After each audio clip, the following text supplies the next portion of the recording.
Jambo ambalo utachukulia sana kwako ni jambo la kujiuliza, je, umeshawahi kuachwa kwenye maisha? Na kabla haujawahi kuachwa, hebu ngoja kwanza tusikilize wadhamini ili tupige kwanza pause kidogo, afu tunaendelea.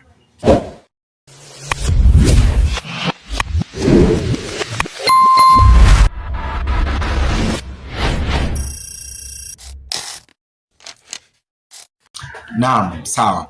Nikwambie kwamba kuna story ya mtu mmoja ambaye aliwahi kuachwa kwenye maisha. Aliwahi kuachwa. Aliwajaje kuachwa? Kulikuwa jamaa mmoja ambaye alioa mwanamke mzuri sana ambao walikuwa wakiishi naye kwa pamoja.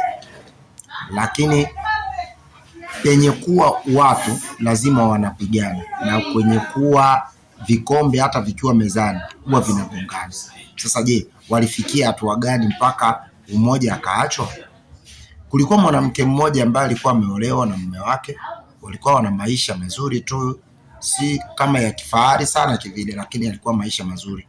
Walikuwa wanapata chakula, watoto walikuwa wanasoma. Lakini mwanamke ambaye alikuwa ameolewa alikuwa ni mlevi. Alikuwa mlevi wa kunywa pombe. Jamaa alikuwa anamshauri kila panapokucha, anamshauri. Lakini mwanamke alikuwa hasikii. Sasa liwe na lisiwe, siku moja mwanaume alikaa chini akaita vikao kwa vikao vyote vya familia, ikawa imeshindikana, kwa kumshauri mke wake ili abadilishe tabia za kuacha kunywa pombe, ili kunywa pombe na kuja usiku wa saa 4. Lakini baadaye mwanaume akawa amemvumilia, kwa sababu sisi uoga tunavumilia mizigo hata sio kwa ya kwetu, wanaume uoga tunavumilia. Akawa amevumilia hiyo hali. Baada ya kufikia hatua, unajua wanasema Waswahili kwamba uvumilivu ula mbivu. Sasa jamaa akawa amevumilia, akawa amechoka. Sasa siku moja akawa ameita kikao cha marafiki wa yule mke wake. Akawa amemuita, akawa amewaambia kuwaweka chini ili waongee. Sasa walivyokaa chini ili waongee, mwanamke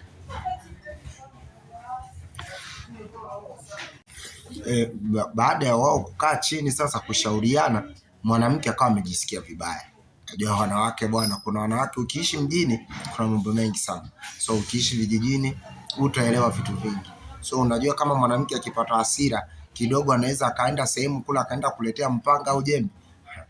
Mwanangu, mwanamke akawa ameleta bunduki, akampiga mwanaume za kichwa. 2 za kichwa. Mwanaume akawa amefariki, ameiaga dunia. Je, mwanamke huyu wa hii aina, kwa hii dunia ambayo tunayoishi, anatakiwa kupewa adhabu gani? Majibu unayo, tukutane kwenye comment hapa.